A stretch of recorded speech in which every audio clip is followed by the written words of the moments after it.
చేతులను శుభ్రం చేసుకోవడం వల్ల చేతుల మీద ఉండే బ్యాక్టీరియా మరియు వైరస్ లాంటి సూక్ష్మజీవుల నుంచి మన శరీరానికి రక్షణ కలుగుతుంది.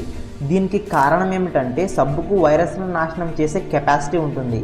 మన చేతులను సబ్బుతో కనీసం 20 సెకండ్ల పాటు కొలాయి వద్ద ఉంచి కడుక్కోవాలి. ఇలా చేయడం వల్ల మన చేతికి అంటుకున్న కొన్ని వైరస్లు నాశనం అయిపోతాయి. మనం వాడే సబ్బుకు ఇంత సామర్థ్యం కలిగి ఉండడానికి గల కారణం ఏమిటంటే సబ్బు అనేది హైబ్రిడ్ నిర్మాణం కలిగి ఉంటుంది. సబ్బు అణువుకు ఉండే తల భాగాన్ని హైడ్రోఫిలిక్, తోక భాగాన్ని హైడ్రోఫోబిక్ అని అంటారు. హైడ్రోఫిలిక్ భాగం తక్షణమే నీటితో బంధం ఏర్పరచుకోగలదు. హైడ్రోఫోబిక్ భాగం నూనె మరియు కొవ్వు లాంటి వాటితో అనుసంధానం అవుతుంది. సబ్బుకు ఉండే ప్రత్యేక లక్షణం ఏమిటంటే మన చర్మానికి వైరస్కు నడుమ ఉండే జిగురు వంటి పదార్థాన్ని తొలగించగలదు.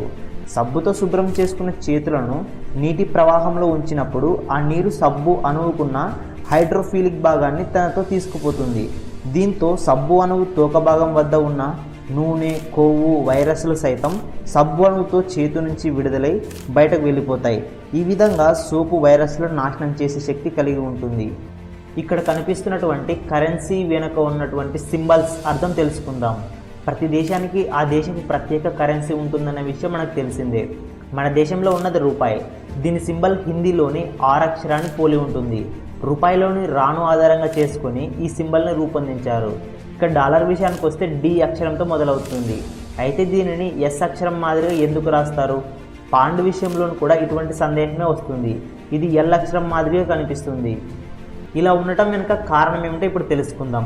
అమెరికా డాలర్, బ్రిటన్ పాండ్ విషయానికి వస్తే డాలర్ గుర్తు ఈ విధంగా, పాండ్ గుర్తు ఈ విధంగా కనిపిస్తుంది. మన దేశ కరెన్సీ రూపాయిలోని తొలి అక్షరం ఆర్. దీనికి దేవనాగరిలోని ఆర్ని కలిపి ఈ విధంగా రూపొందించారు. దీనిని ఉదయ్ కుమార్ అనే కళాకారుడు రూపొందించారు.